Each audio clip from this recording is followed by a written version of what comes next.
hanging out with Joe Marotta at the open house here at the Dirt Hall of Fame and Museum.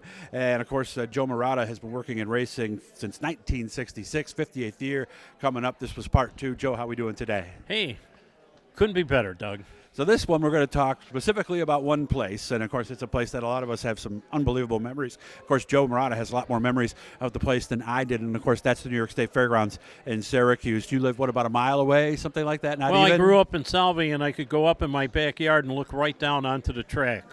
So it kind of like grew in, or I grew into it. Was that your first experience? I mean, did you even know anything about racing when you saw it? The first track I ever went to was the Syracuse Mile. I believe it was 1948.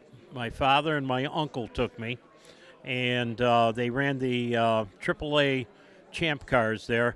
Guys like Tony Bettenhauser, Jack McGrath ran, and here again, the smell of the fuel and the excitement of the dirt flying at you and everything.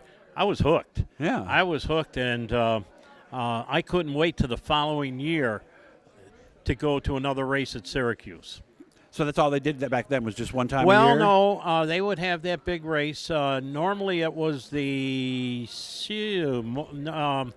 Saturday before Labor Day. And, of course, on Labor Day they always ran the New York State Modified Championship. And that's where you got to know guys like Cliff Kateri and Cliff Norton and that gang from that era. Mm-hmm. And and that was put on. I can remember they would start 3 abreast coming out of turn number 4. Just like Indy. And coming down that front straightaway, it was just thunder coming down there. Yeah, echoing in the grandstands and all that and kind it wasn't of stuff. even a grandstand that's No? there now. It was. Oh, it was different. There was none there now. Okay. But the grandstand that ended up there, it was an open grandstand. There was no tower behind you or anything. The tower was in the infield, and it was totally different, you know. And Mm-hmm. It was exciting. Those AAA cars you were talking about, were those basically the same cars that ran at Indianapolis Yes, at the same time? Yes, they were. Yes, they were basically the same cars, and most of them ran in Offie 4-cylinder engines, and that had a sound of its own. Yeah. I can't describe what the sound was. I mean, you could get the sound of a flathead V8. You could get the sound of an overhead V8. You could get the sound of a big block Chevrolet. But those Ford bangers, those were a different sound. They wound up and just flew. I remember there was one at Weedsport one time, and they ran it around. I remember you were going, listen, Doug, listen to that sound. And I remember going, yeah, that is its own unique deal. As a matter of fact, did I not get a ride in that car? I wasn't going to bring that up because that's the one you got stuck in, right? Oh, yes, I got stuck in it, and I have a picture of that. But what a car to get stuck in when you get right down to it. So that's the good thing about that. When was the first time you worked at the Mile? The first time I worked at the Mile, I did a Labor Day race. Ira Vale was the promoter, and Jack Burgess had taken ill, and I was asked to fill in and take his place. And Irish Jack Murphy won the race. I think he did. And it was to go up in that tower and to do the announcing of the track. And that's the day that it got named the Moody Mile. Why? Okay, I'm going to tell you why. We had a huge delay because of rain and so on and everything, and the cars went out there and ran around. Finally got the track running, and finally we turned to hot laps. And I had the old-fashioned stopwatch, and I was trying to pick off a couple cars, and I got this one car, Wes Moody's car. I think it was number 63, if I'm not mistaken. There it is right there. Right there, and we have a shot of it right next to me here. And let's see, 36 seconds was 100 miles Jamie. an hour. Just a little bit more that way. There you go. There it is right hey, there. we got it. There Okay. it is. Thanks, Jamie. It's here, too, so we'll take a look at it. 36 seconds was 100 miles an hour. And he went by once, and he went like a 35.9, went by the second time, went by a 35.8. I turned around. Ira Vale was sitting behind me, and I says, he just turned 100 miles an hour. And this guy that was a timer for Watkins Glen and had been quite an official in racing, he says, no, he didn't turn 100 miles an hour. And Ira Vale said, it sounds good. Let the kid say it. The kid, huh? Yeah, I was a kid back then.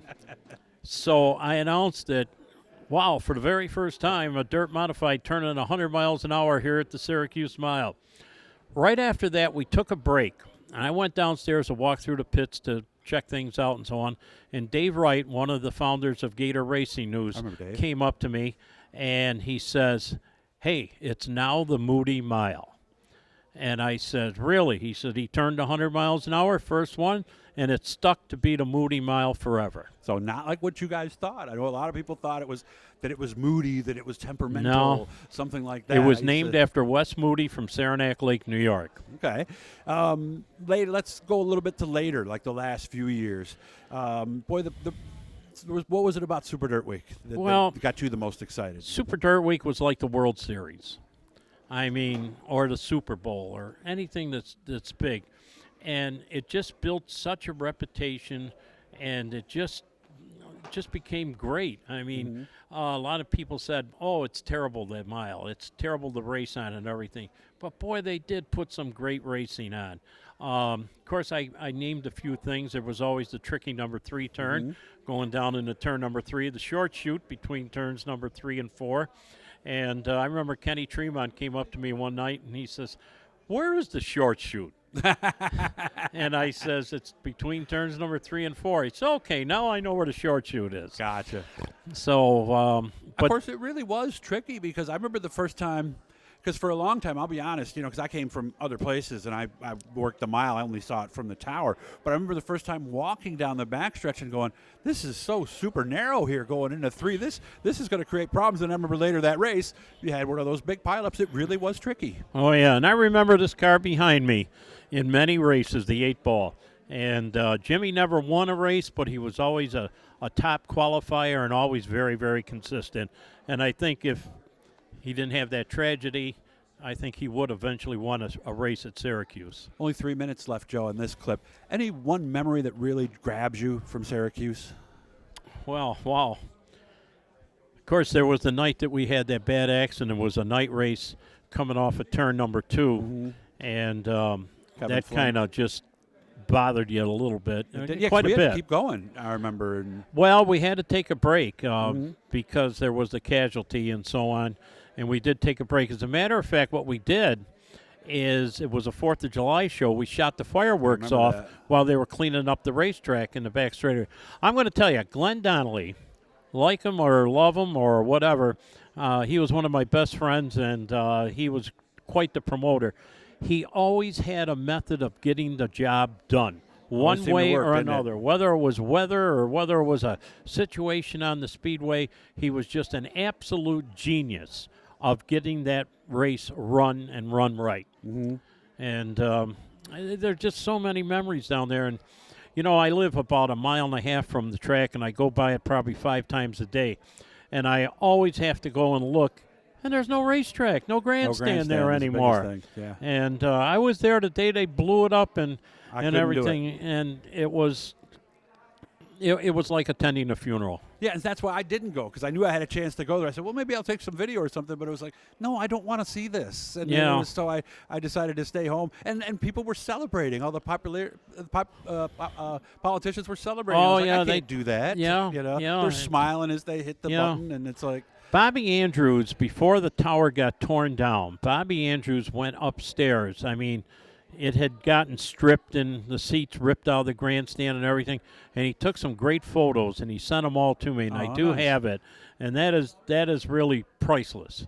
I mean, I'll have to see those. Yeah, I'll show them to you. Yeah, we'll do something with that somewhere down the road. It's going to cost you some money, but this is costing me a lot to be here today. Seriously, Joe, I appreciate everything you've done for me over the years. I was the new guy coming in 1995, and Joe and is that Andy the year you started there, 1995? Who won?